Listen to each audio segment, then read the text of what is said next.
And with digitalization growing at a rapid pace, media sector is also embracing it in a big way. Digital platforms are becoming increasingly popular, and traditional media players are also investing in digital technologies very fast.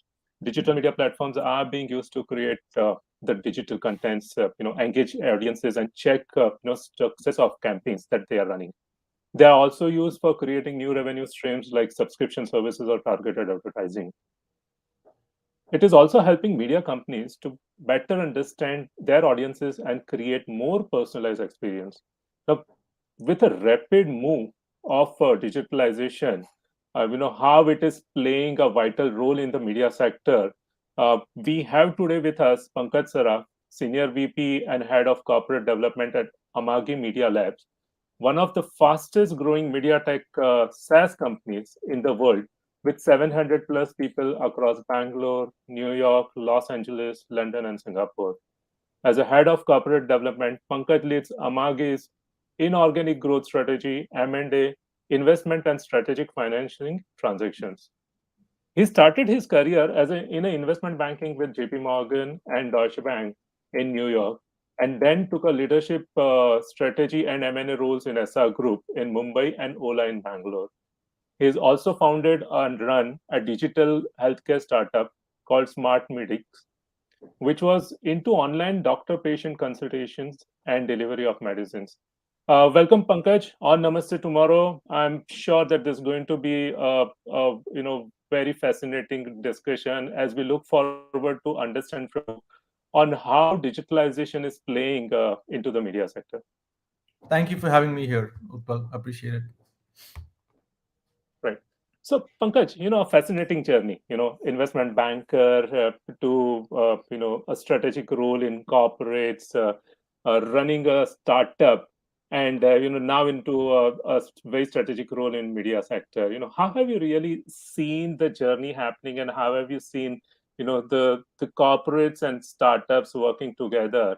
In terms of corporate innovations, how have you seen it playing in your company also? So if you can share that.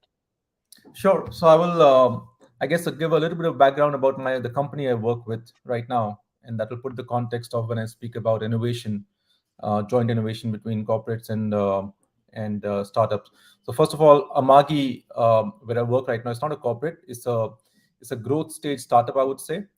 Even though the company was founded a number of years back, but in terms of where we are, so what the company does is it gives it makes media technology software, okay, which is used by largely broadcasters in the US, as well as the new age media streaming players, to manage content, to deliver content to multiple platforms. So it could be a Samsung TV or a LG TV or a Roku, or different platforms, and also to monetize content, which means ad insertion, dynamic ad insertion, as the content gets delivered. So essentially, our software is used globally across the world, but 80% of the customers and revenue coming from US, by the media industry, in the broadcast and streaming and the streaming TV industry.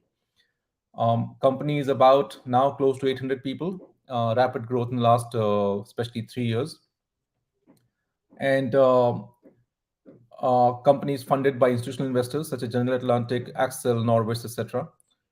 So I'm just giving you this context so that now when I make my comments about, to be very clear about, it's not a corporate, but I will also talk about my experiences in corporate before, and can talk about collaboration between startups. So just in terms of Amagi, we interact with corporates all the time. So one of the so since what I do there is essentially mergers, acquisitions, investments, strategic partnerships with both large companies as well as small companies.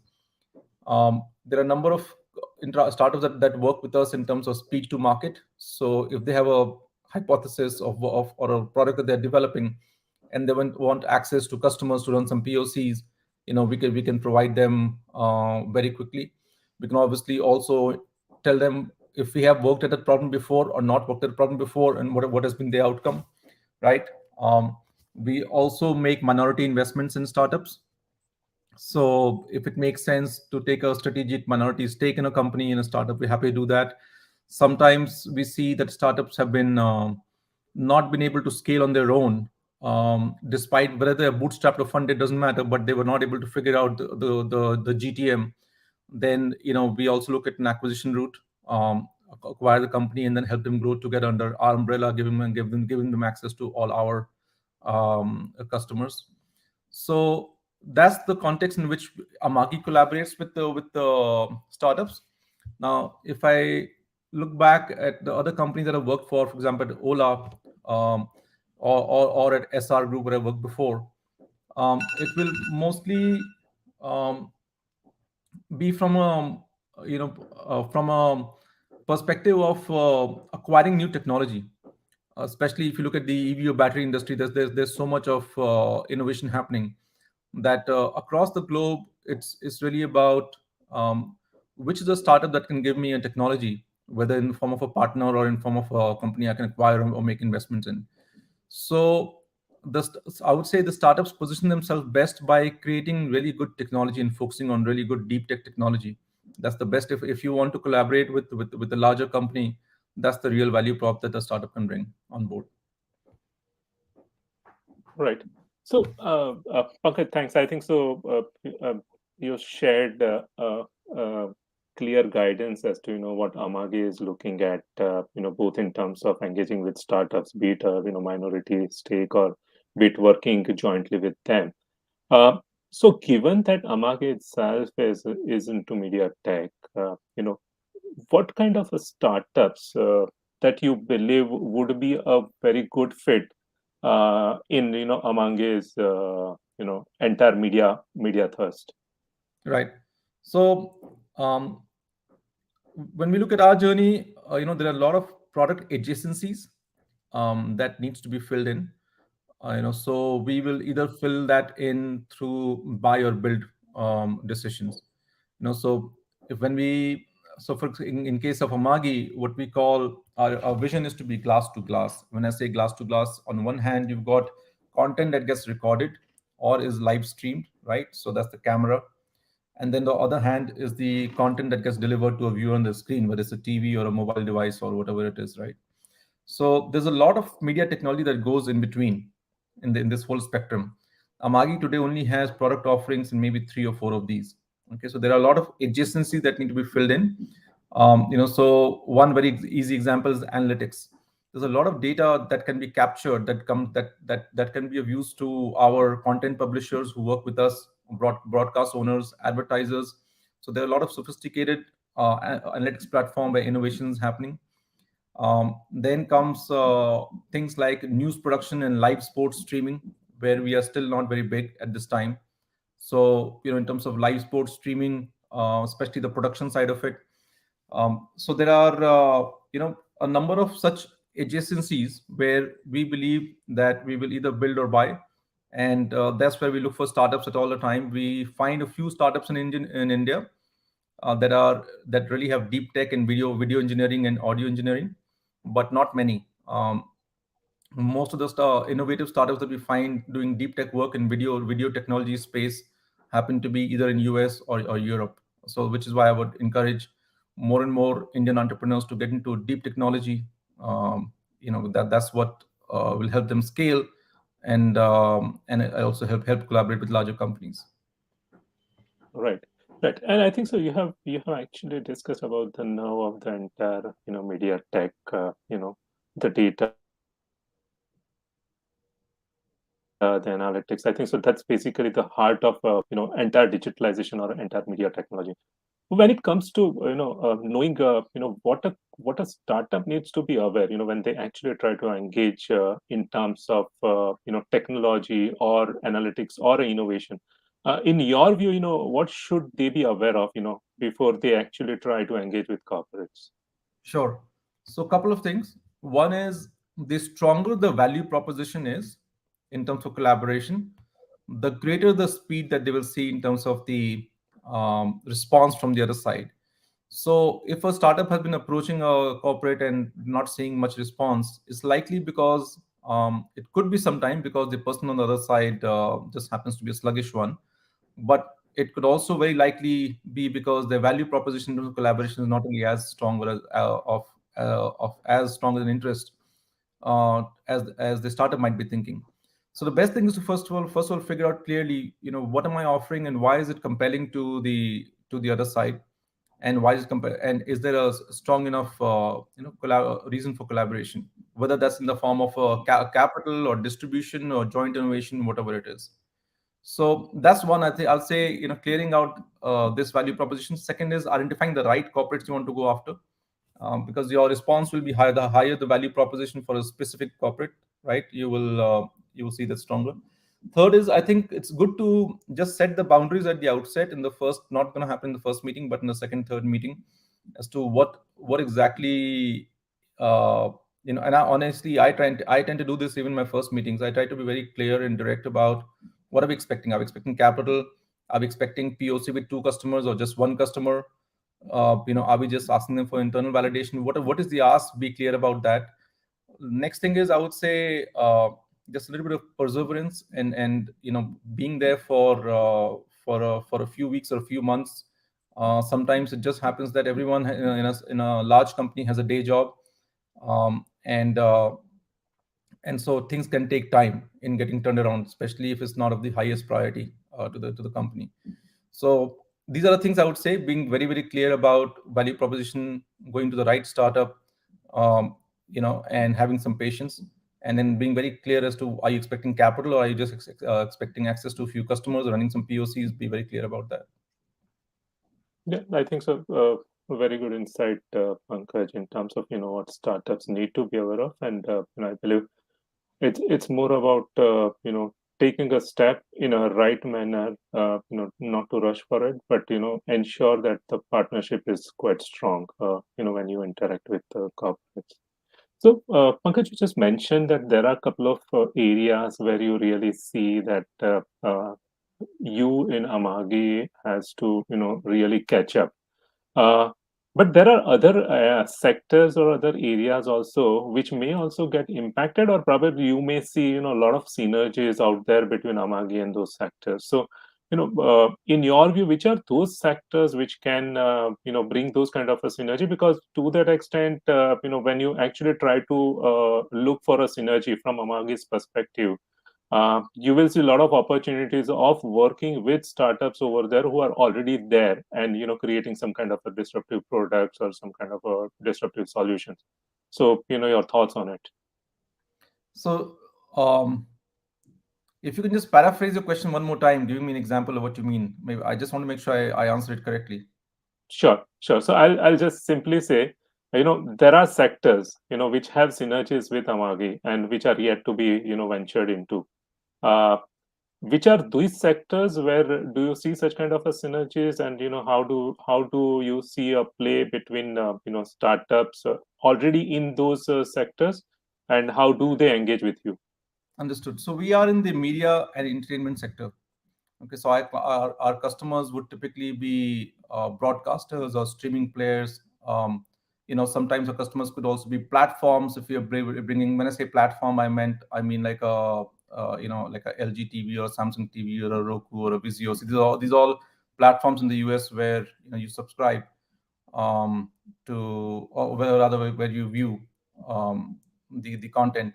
So essentially, our space is that. Now within this, as I mentioned, this whole media technology industry is a highly fragmented industry where you've got dozens and dozens of small companies providing niche solutions. Okay, so we collaborate at all times with, I would not say a totally different sector. It's within the media and entertainment streaming TV sector, video technology sector, but different subsectors. There are at least 8 or 10 or 12 different subsectors within this, probably more, that we collaborate with all the time. We either join so when a customer needs a solution, we would typically stitch up partnership with 2 or 3 different companies at all times to provide a comprehensive solution to a customer.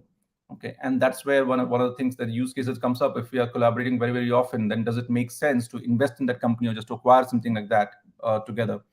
Doesn't happen very often, but it's definitely something that we are looking at more and more, because we are looking to consolidate this industry to a little extent, because a highly scattered industry, customers need to deal with multiple vendors. So trying to simplify that.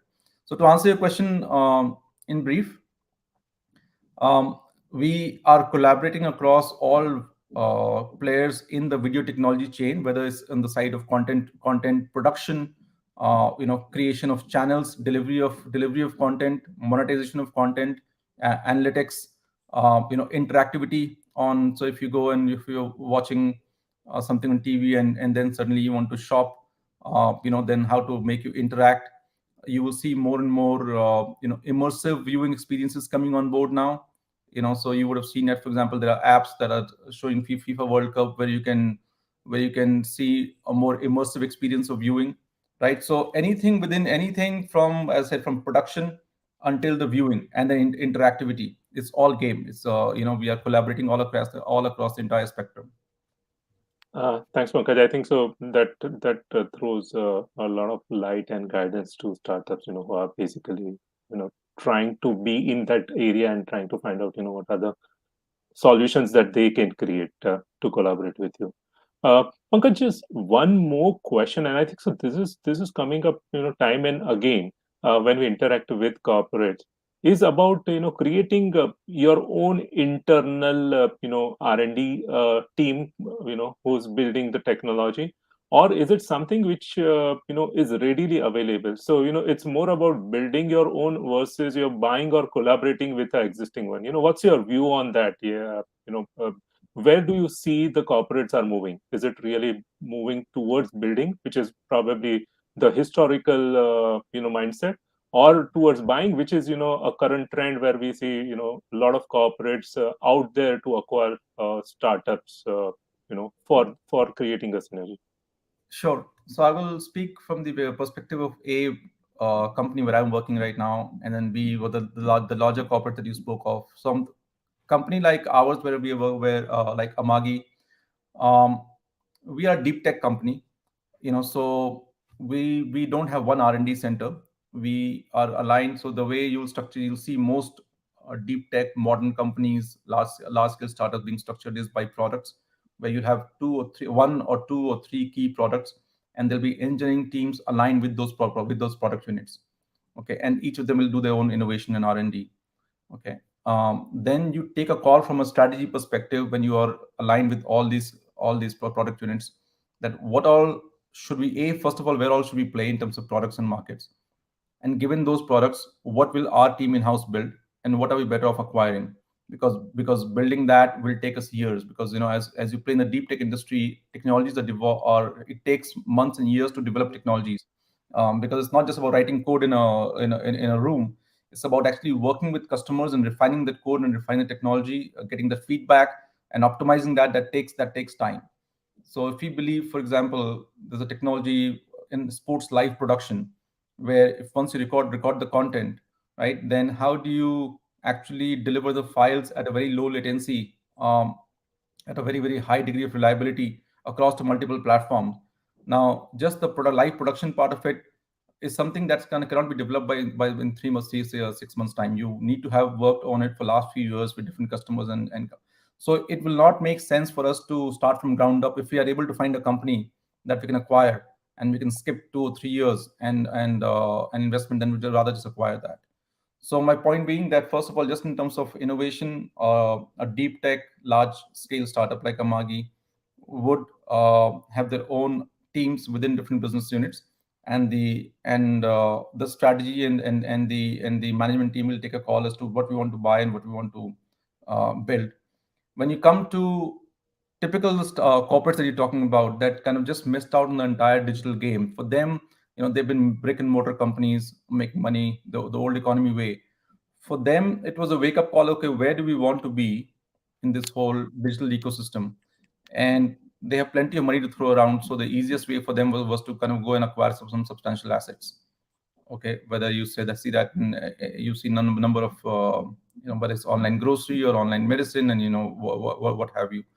So I would see them, given the amount of capital and given the scale at which they want to play, I would see a number of these companies making large acquisitions, and then also growing inorganic to the extent they can. just given that a number of startups that have come up in India have not been able to find a path to profitability, okay, and they've struggled, right? Um, I would expect a lot more M&A happening from large corporates because they will just see opportunities of some startups struggling after 3, 4, 5 years. There's a good opportunity just to buy them and then see if they can innovate and make that business profitable. All right. Right. Uh, my next question, I think there's a question. I'll leave it open to you to answer the way you want it. But what's your sense on annual budget kind of a thing? Whether corporates who are basically looking at more M&A, more acquisition, more working together with startups. Do you believe that they should have some kind of a allocation done, or it should happen the way it is coming up? And how do you see that in Amagi? Sure. So the way it works is for a company like Amagi, for example, if we have three business or three product verticals, so each product vertical will have clear uh, direction in terms of next 1 year and 2 years. What kind of sales target are we hitting, and what are the key products that will enable that? Okay. So when we do our product budgeting, the a large part of the spend is in R&D. Okay, for each of the products anyway. So my limited point being that the R&D budget is built into the annual operating plan and the next 2 years of which products need to be key for us to hit each of those numbers. So we don't need to have a separate R&D budget out of this. Um, that now, in terms of build versus buy, is very difficult. So there are two things. One, we definitely have a budget for investments into startups. So we'll have an annual budget that this is the amount of money that we invest into startups. But in terms of acquisitions, it's very difficult to say because it can be few and far between. If you find a compelling company, and especially if you have access to capital, so Amagi is fortunate to have access to plenty of capital, and if that's not a constraint, then if anything compelling comes up, which may cost us, let's say, even $100 million, if our investors are willing to fund it, then it's not something you can budget for because you will not do large acquisitions every year or every 6 months. It could be very, very lumpy. So small acquisitions of million, 2 million, 5 million you can do for a company of our size. We can do all year long. So, whereas I guess to answer your question, to summarize the answer to your question, A, the innovation R&D budget is already built into the product-wise development. B, we have a certain budget for minority investments. C, the M&A budget is difficult. It just depends on the kind of companies we come across. Some 1 year we may not do anything, and second year we might do two large things. Right, right. Pankaj, a related question, I think so, and this is what I really want to understand. The way you have said that you certainly look at taking a minority stake in startups.